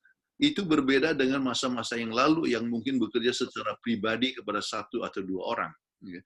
Jadi sesudah masa daripada ini kita dapatkan pencurahan Roh, dan kita dapatkan ini sekarang masa bekerjanya Roh, ya, sampai akan ada pencurahan Roh lagi yang luar biasa, dan itu adalah hujan akhir, ya. Jadi hujan awal, ya, itu diberikan pada masa Pentakosta, ya. Jadi ya sebelum hujan dengesnya ada rintik-rintik kecil kan, ya. Jadi sebelum ini sudah ada hujan kecil-kecil, tetapi sesudah hujan sesudah masa Pentakosta itulah masa hujan yang lebat, ya, dan bekerja sampai sekarang ini hujan awal sampai dapatkan hujan yang lebih lebat lagi sebelum kedatangan Yesus yang kedua kali, itu hujan akhir. Oke? Ada lagi saudara pertanyaan yang lain? Boleh bertanya, Pendeta? Ini siapa? Saudara Refli. Watai? Refli? Iya. Jadi begini, Pendeta. Bila Roh Kudus itu setara dengan kealahan, setara dengan Bapa dan Anak, kenapa penyembahan kita tidak diarahkan ke Roh Kudus? Sepertinya penyembahan kita hanya kepada Bapa dan Anak. Ini satu hal yang sangat bagus, ya. Baik, Anda bisa melakukan suatu pujian seperti lagu Sion nomor 2, ya, kepada Allah Bapa, kepada Allah beri puji Bapa, Anak dan Roh Kudus, ya. Nggak jadi masalah, ya, sebab memuji akan Tuhan adalah sama dengan artinya Allah Bapa sama dengan memuji kepada yang lain, ya. Oleh sebab adanya satu kesatuan yang sangat erat sekali, dan itu adalah satu, ya, tetapi dalam 3 personality. Kita banyak seperti tadi pagi saya mengajar seorang dan dia berdoa kepada Yesus Kristus atas nama Yesus, kemudian kepada Yesus yang sama seperti juga berbicara kepada Bapa, ya. Jadi kalau seandainya kita mau menyebutkan nama Bapa, Anak dan Roh Kudus, ya, tidak jadi masalah. Ya, tetapi oleh sebab adanya sama seperti kita rasakan kehadiran Roh Kudus, ya, sama dengan kehadiran Yesus, ya, kehadiran daripada Bapa dalam hidup kita, ya, maka ya, satu mewakili kepada semuanya, jadi tidak masalah. Mudah-mudahan menjawab, ya.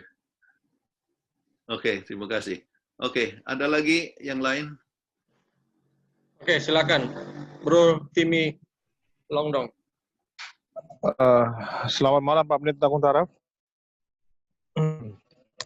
Ya, Halo, selamat malam. Oh ya, Timmy.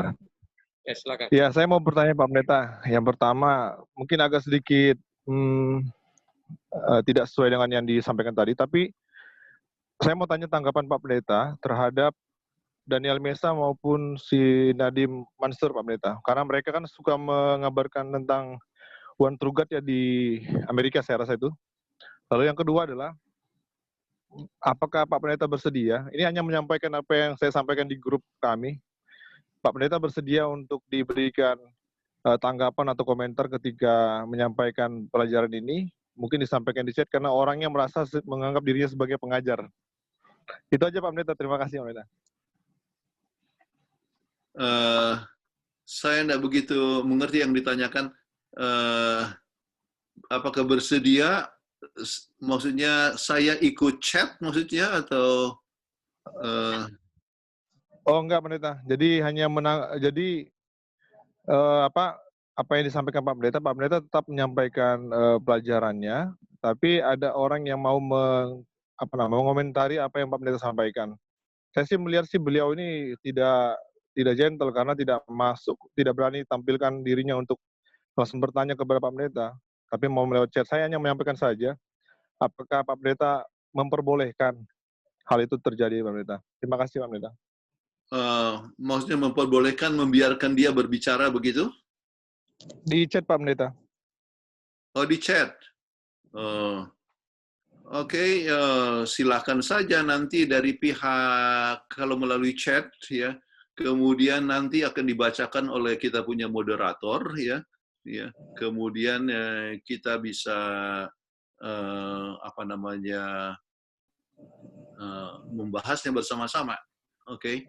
Jadi kalau misalnya menyampaikan dengan chat, saya sendiri tidak baca chat. Betul Pak Pendeta, itu sudah saya sampaikan Saya sama kan beliau itu. saya memberikan pembahasan, kemudian kalau ada yang bertanya dengan chat, dengan chatting, kemudian langsung kadang-kadang saudara Loran atau saudara pendeta Ringo-Ringo yang bacakan, ya, kemudian baru kita jawab, ya. Jadi maksudnya dia mau memberikan pertanyaan melalui chatting ini, di chatting, kemudian supaya saya jawab, begitu maksudnya. Ya. Setiap orang bisa menyampaikan tanggapan saja, Pendeta. Ya. Setiap orang berhak untuk memberikan tanggapan. Ya, saya punya tanggung jawab adalah untuk menolong, sebab banyak orang yang menjadi salah mengerti soal ini, ya. Dan bahkan kalau bisa, ya, hal-hal yang seperti itu kita bisa tunggu, sebab saya ada presentasi khusus, ya. Yaitu menanggapi akan website atau kelompok yang disebut apa namanya Trinity Expose, ya. Itu saya ada presentasi khusus sebab saya sudah berhadapan dengan banyak di antara mereka. Kemudian saya sudah ada presentasi khusus untuk menanggapi semua argumentasi mereka. Saya memang singgung di sini argumentasi yang juga sudah yang biasa dipakai, oleh mereka. Tetapi belum terlalu banyak. Tapi ada presentasi khusus untuk ya menanggapi, artinya menjawab tanggapan mereka. Ya. Tapi kalau misalnya ada mau yang ditanyakan sekarang, silakan berikan aja kepada chat, dikirim kepada chatnya, ya, tuliskan di chat, nanti pendeta Ringo-Ringo akan berikan kepada saya. Boleh begitu? Baik Pak Pendeta, saya sih dari kami sih sudah kita setuju karena kita sama-sama ikut dengan doktrin SDN masalah Trinitas kan Pak Pendeta. Cuma orang-orang ini merasakan, makanya pertanyaan saya tadi pertama, tanggapan Pak Pendeta terhadap Daniel Mesa maupun juga Nadim Mansur itu seperti apa? Karena mereka sama seperti kedua orang ini yang suka menyampaikan hal-hal tersebut anti-Trinitarians kepada saudara kita yang ada di Amerika itu. Bahkan sampai ke Papua kalau salah kemarin. Saya dengar info dari Bang Iriandi kemarin. Iya. Ini adalah mereka itu kalau tidak salah yang dari Australia kan? Oh, kurang tahu Pendeta. Iya.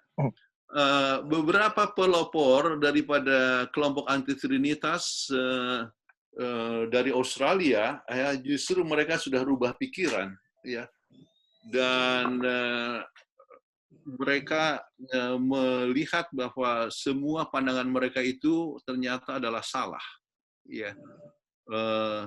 Dan salah satu diantaranya adalah Joel Ridgway, ya. Jadi Joel Ridgway yang tadinya adalah tokoh, ya, yang sangat betul-betul anti Trinitas, ya, dan dia menyerang gereja, ya, dan sebagainya. Tetapi sesudah mempelajari lebih lanjut, bicara dengan Doug Batchelor, kemudian dengan Ethel Hayes, kebetulan saya punya teman, ya, akhirnya dia rubah pikiran, ya. Jadi saya percaya, ya, bahwa banyak orang yang mempercaya anti Trinitas oleh sebab mereka masih salah mengerti. Jadi tetapi banyak yang salah mengerti, tetapi banyak yang keras kepala oleh sebab mereka merasa bahwa mereka benar, ya. Kita perlu menolong, mendoakan, tetapi kalau tetap mereka berkeras, ya kita tidak bisa buat apa-apa. Saya ikut di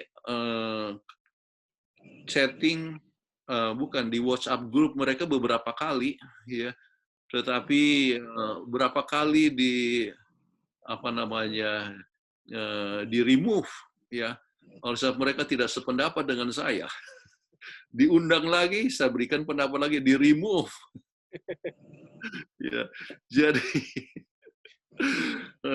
tetapi saya percaya kepada apa yang saya percaya. Mereka pikir bahwa artinya saya anti, ya saya tidak sependapat dan untuk saya Trinitas itu sangat jelas, ya. Ya, sangat jelas sebab ketiga oknum itu ada sebelum penciptaan. Ketiga oknum ini tidak diciptakan, ya. Jadi tetapi istilahnya itu saya tidak tahu apakah saudara Ayub Silalahi ada di sini, ya. Tadi masuk Pak Pendeta dengan nama Nice tadi. Makanya kami berkomentar di chat tadi. Ternyata orangnya keluar setelah di lock chatnya tadi katanya. Jadi beliau yang menyampaikan itu di grup kami Pak Pendeta. Oh, ya. Saya katakan, ayolah kita chat sama-sama berdua. Beliau yang tidak mau.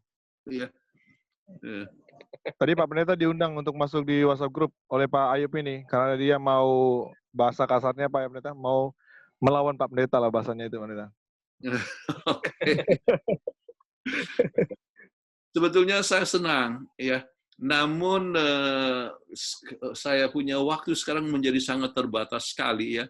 Saya ada acara setiap minggu untuk di Hope Channel, ya, acara obsesi hati, terus ada acara guru-guru untuk guru-guru sekolah sahabat, ada juga acara ini untuk kesempalan.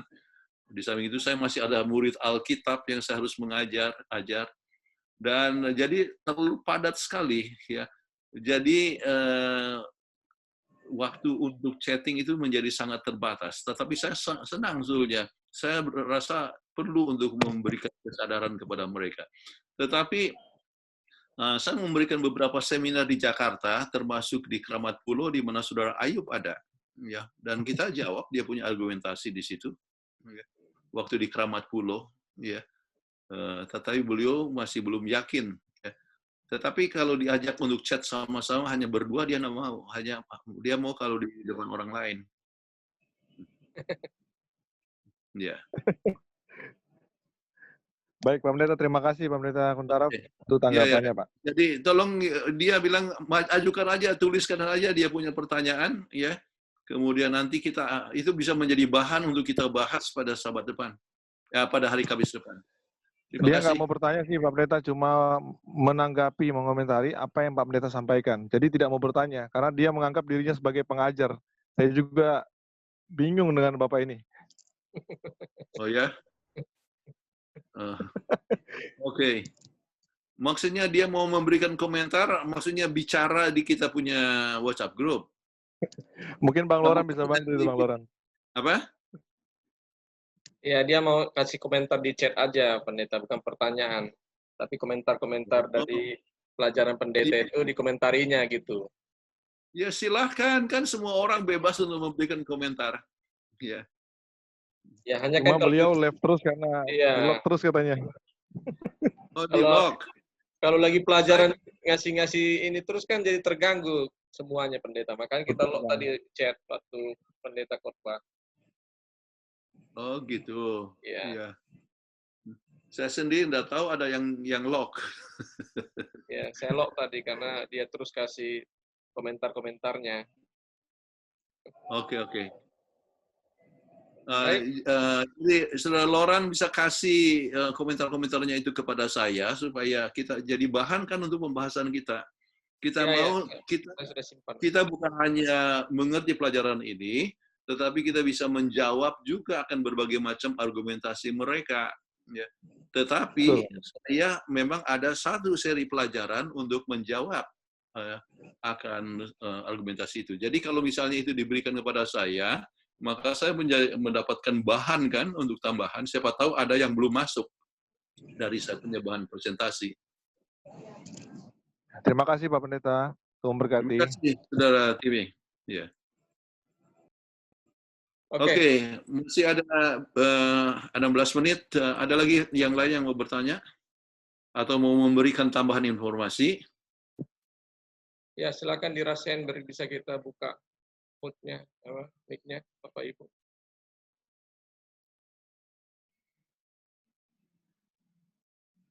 Adakah yang masih bertanya? Silakan dirasain atau di. Boleh bertanya sekali lagi?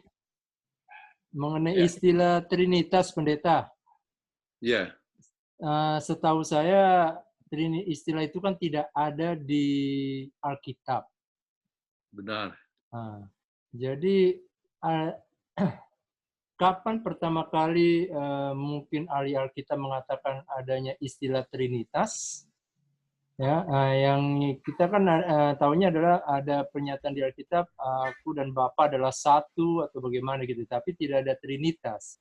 Jadi kenapa kita menambahkan sesuatu istilah yang sebenarnya tidak pernah ada di Alkitab, dan kalaupun memang harus kita pakai istilah itu, dasar dari Alkitab yang paling mendekati itu tuh apa? Ya selain mengatakan tiga adalah satu, saya dan Bapa satu, tapi Trinitas itu adalah kan istilah dari manusia itu sendiri, bukan dari Alkitab atau bukan dari Tuhan.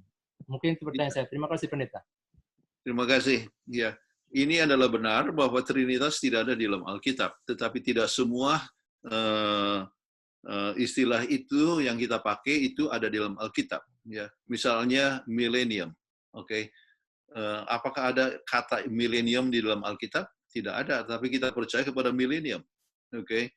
Berdasarkan misalnya Wahyu pasal 20, ya, kerajaan 1000 tahun. Oke. Alkitab tidak menggunakan kata inkarnasi. Oke. Tidak ada kata inkarnasi, tapi kita percaya kepada inkarnasi dan masuk di dalam kita punya Bible doktrin tentang inkarnasi. Nah, Alkitab tidak menggunakan kata Trinitas, ya. Namun Alkitab menyebutkan tentang konsep daripada Trinitas yang ada di situ. Nah, kapan itu dimulai penggunaan kata Trinitas? Salah satu yang pertama yang menyebutkannya adalah Ignatius. Itu adalah pada permulaan abad yang kedua. Ya. Kemudian saya sebutkan tadi nama Irenaeus. Ya. Irenaeus itu ya kira-kira tahun 140, 150. Dia adalah murid daripada Polycarp, dan sedangkan Polycarp itu adalah Ignatius. Polycarp adalah termasuk murid daripada Yohanes Pembaptis, jadi masih dekat hubungannya. Ya. Dan Irenaeus yang menyebutkan tentang Trinitas, kenapa dia sebutkan bagaimana baptisan Yesus adalah bukti dari ada dua sebutkan, ya, yang menjadi bukti Trinitas menurut Irenaeus, yaitu penciptaan, ya, dan baptisan Yesus. Ya. Jadi penciptaan yaitu sesuai dengan Kejadian pasal 1 ayat 1 dan 2, kemudian baptisan Yesus itu adalah dalam buku Matius pasal yang ketiga ayat 15, 16, 17. Ya. Jadi betul kata Trinitas tidak ada, ya. Namun konsep Trinitas ada di dalam Alkitab. Ya. Dan banyak orang yang mempunyai pemikiran Trinitas itu seperti Trimurti. Ya. Ya. Itu berbeda. Ya, Trimurti itu adalah tiga dewa dengan tiga artinya tabiat yang berbeda dan sebagainya. Kita tahu itu apa namanya, Wisnu, Shiva, dan Brahma. Ya. Oke, jadi itu adalah itu berbeda. Trinitas itu adalah tiga tapi satu. Kemudian konsep ada Trinitas dalam filsafat Greka dan sebagainya, tetapi konsepnya itu adalah seperti hubungan antara Bapa, Anak, ya, suami, istri, dan sebagainya. Tetapi konsep daripada Trinitas kita itu berbeda. Ya. Itulah sebabnya kita punya, saya pernah sebutkan di dalam pembahasan kita, waktu saat orang bertanya apakah kita punya Trinitas sama dengan Trinitas daripada Katolik, saya punya jawaban adalah berbeda. Sebab Katolik itu mempercayai bahwa Yesus itu datang, itu adalah substans dari Bapa, daripada Allah Bapa. Ya. Tetapi kita ini berbeda. Kita percaya bahwa Yesus tidak diciptakan, kemudian Allah Bapa, Roh Kudus itu bersama-sama dengan maksud yang sama, tabiat yang sama, tujuan yang sama, ya. Jadi sama-sama kekal, ya, tidak diciptakan oleh satu sama lain. Jadi dengan dasar tersebut maka kita berbeda juga dengan Katolik. Ya. Jadi mungkin itu penjelasan saya. Memang kalau dikatakan tidak ada, benar tidak ada. Tetapi kalau misalnya tidak mau gunakan istilah Trinitas juga nggak apa-apa. Tapi kita percaya konsep Trinitas itu ada. Sebab dari pihak anti Trinitas sangat betul-betul benci dengan kata Trinitas, ya, dan tidak mau gunakan Trinitas, ya. Saya bilang tidak masalah, tapi saya tanya tentang kealahan, ya, mereka apakah percaya kealahan itu adalah ada 3 oknum, ya. Mereka pernah sempat percaya, tetapi akhirnya nggak tahu ada perkembangan lagi dari mereka punya ini. Pokoknya dalam WhatsApp group rame sekali. Ini kutipan daripada Mrs. White, ya, bahwa Roh Kudus adalah the third person, ya, of the Godhead. Apakah percaya tentang the Godhead? Ya, sebab mereka percaya tadinya Godhead itu adalah hanya Allah Bapa. Godhead, ketuhanan itu hanya Allah Bapa. Tetapi susah saya berikan kutipan bahwa Mrs. White menggunakan istilah Godhead untuk Allah Bapa, Anak, dan Roh Kudus. Ya. Kemudian tidak lama kemudian saya di-remove daripada WhatsApp group itu. Oke. Masih ada beberapa menit. Ada lagi pertanyaan? Ya, silakan Bapak Ibu bila masih ada. Oke. Ya, boleh bertanya, Pak? Boleh, Bapak Sudarto Suharjo. Betul. Saya dari Sidang Anjasmoro, Surabaya, Pak. Anjasmoro, waduh. Ya. Kami dulu satu sidang sama Pak Gyoktong, sama Elizabeth juga. Saya punya kakak ipar, ya. Saya pun sudah berapa kali khotbah. Wah, gerejanya sudah bagus sekali, ya. Amin. Sangat megah. Dan saya tempoh hari sempat khotbah dan bikin kebangunan rohani singkat di situ. Oke, terima kasih. Ya, bagaimana? Iya, pertanyaan kami, Pak. Dulu pada waktu saya masih remaja, dikasih tahu jangan berdoa kepada Yesus, berdoa kepada Bapa. Kemudian setelah saya beranjak dewasa, dikatakan tidak apa-apa berdoa kepada Yesus, karena Tuhan Yesus juga Allah. Nah, sekarang saya dikasih tahu bahwa Roh Kudus juga kealahan. Berarti bisa juga kita berdoa kepada Roh Kudus. Nah, yang saya tanyakan, kepada siapa yang sebenarnya atau sepatutnya atau selayaknya kita berdoa? Kedua, Pak, apakah yang mempercayai duanitas, ya? Saya katakan duanitas karena banyak yang percaya kepada Bapa dan Yesus saja. Roh Kudus ini tidak dianggap sebagai satu oknum, ya. Jadi apakah yang percaya kepada duanitas itu dapat mempengaruhi juga akan keselamatan jiwa kita bagi yang tidak percaya kepada Trinitas? Terima kasih Pak Pendeta. Bentar.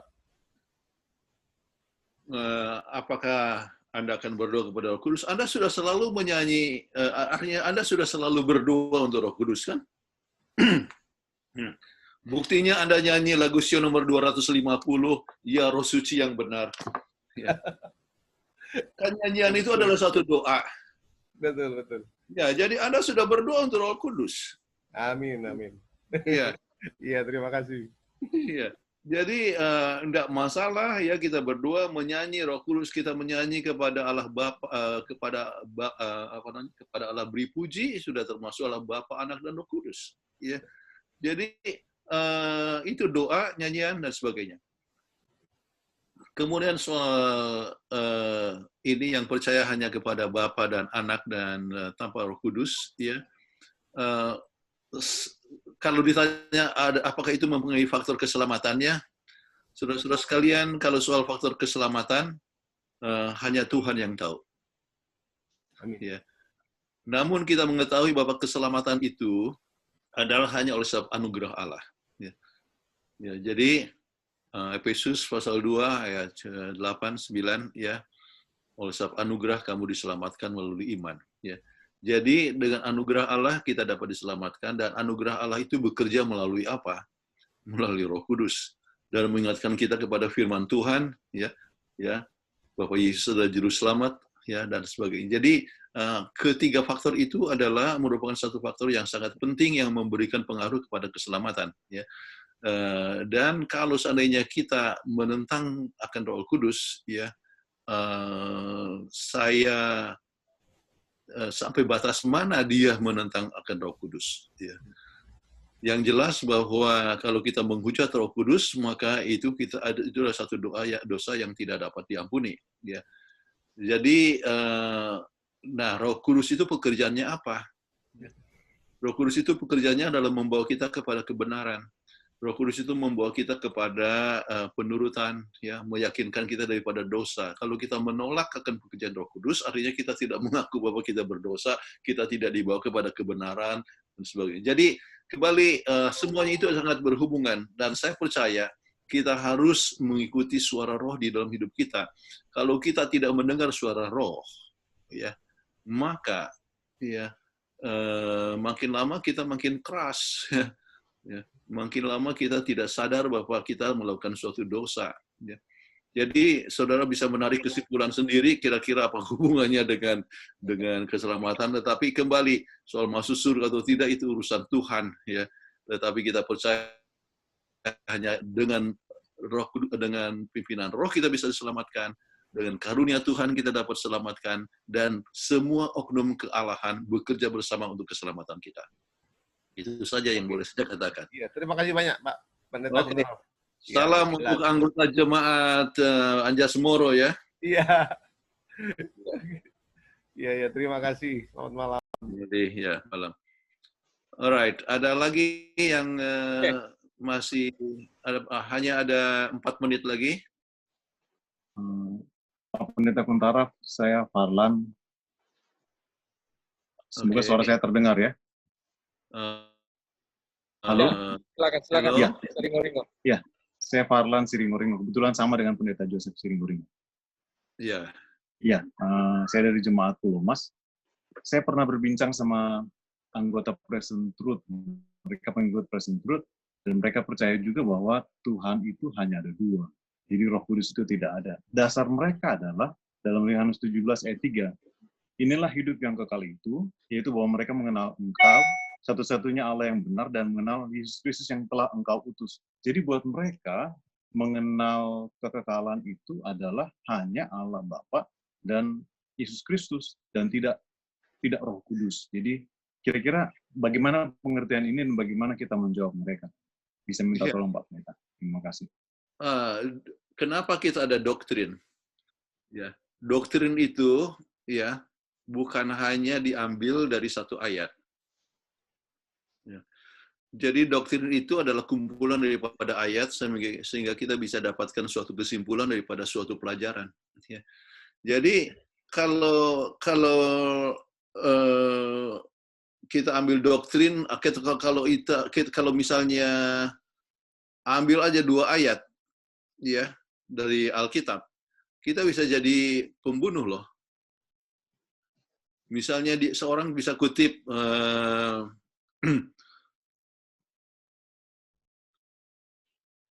Kain membunuh Habil. Kemudian ambil kutipan dari Lukas pasal 10, ya. Buatlah demikian. Jadi kita ambil dari Kejadian, ambil dari Lukas, ya. Kain membunuh Habil, kemudian Yesus berkata, buatlah demikian. Jadi kalau gitu kita bisa jadi pembunuh ini. Ya. Ambil 2 ayat. Jadi doktrin ini tidak boleh ambil hanya dari 1-2 ayat.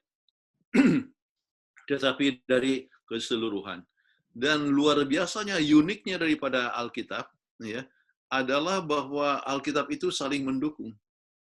Ya. Saling mendukung. Begitu juga dengan roh nubuat. Jadi saling mendukung. Ya. Jadi dari pasal artinya dikatakan dari buku Yohanes pasal 17 ya ayat 1 sampai 3 ya. Kemudian kita bisa lihat dari Efesus pasal 2 ayat 8 dan 9. Kemudian kita bisa lihat juga pekerjaan daripada Roh Kudus yang membawa kita kepada keselamatan. Kita lihat tadi dari 1 Petrus 1 ayat yang kedua. Yang jelas bagaimana tentang Roh Kudus, ya, ada Allah Bapa, Anak, dan Roh Kudus bekerja untuk keselamatan kita. Jadi dengan melihat itu semua, kita punya doktrin keselamatan. Ya. Jadi tolong sampaikan kepada saudara dari Present Truth itu, jangan hanya ambil 1 ayat saja. Ya. Jangan hanya ambil 1 ayat saja. Dan kalau perlu, kalau kita sudah selesai soal Trinitas ini, kita bisa bahas tentang doktrin-doktrin present truth. Sebab ada hal-hal yang artinya sebetulnya doktrin anti-Trinitas itu menyusul dari present truth. Present truth itu tadinya doktrinnya bukan tidak soal anti-Trinitas loh, ya. Itu dia gunakan tentang soal Presbyterian, kemudian 25-20, ya, gitu. Tetapi ya, jadi mereka gunakan itu, kemudian sesudah kehilangan apa namanya, sebab semua sudah ditangkal maksudnya, dan ternyata bahwa mereka lihat bahwa ada kesalahan-kesalahan daripada doktrin-doktrin awal, ya, masuklah ke anti-Trinitas, ya. Jadi masuk ke ranah yang lain, ya. Jadi kebetulan saya ikuti itu doktrin-doktrin, kebetulan ya, saya kenal Randy Toran sejak dia masih kanak-kanak, ya. Jadi saya kenal dan saya mengetahui, bahkan saya tadi bicara dengan saudara Sulaiman Tejo ada di sini, ya. Jadi beliau menceritakan kepada saya bagaimana ada orang yang terpengaruh dengan ajaran daripada doktrin, artinya dari Randy Tauran atau dari present truth.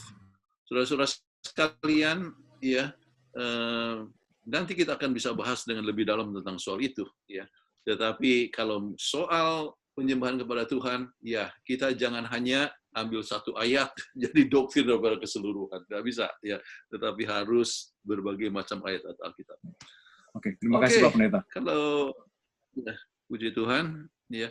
Dan Saudara Napi Tupulu, ya, kalau mau diteruskan silakan, sebab ada, saya lihat ada pendeta Manulang yang ya, siap untuk jawaban, ya.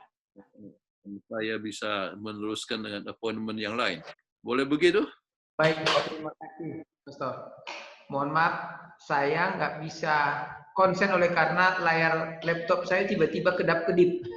Makanya saya sudah serahkan kepada kepada ketua atau elder Napi Tupulu untuk sampai selesai. Saya hanya bisa lihat sebentar, kemudian mati lagi. Tapi tetap bisa saya lihat. Makasih. Oke, kalau gitu kita bisa teruskan Kamis depan.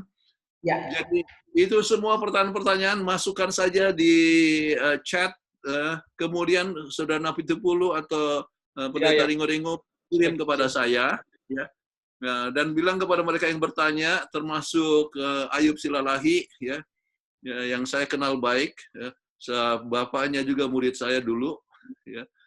Jadi saya bisa apa namanya membahas ya lebih lanjut, ya, jawaban-jawaban tersebut. Di sini saya lihat Temson Manik juga siap itu menjawab itu. Beliau itu bagus juga itu. Ya, beliau juga. Oke. Baik. Begitu, kalau gitu kita tutup sekarang ya. Iya, silakan Pak. Tutup aja. Mungkin tutup dengan doa dulu. Lora, siapa yang kedua?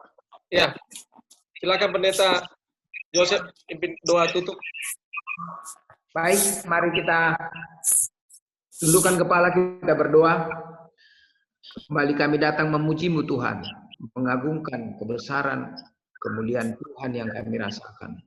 Dan bersyukur karena malam ini kami tetap bisa melanjutkan pembahasan dari hamba Tuhan, Pendeta Kuntara,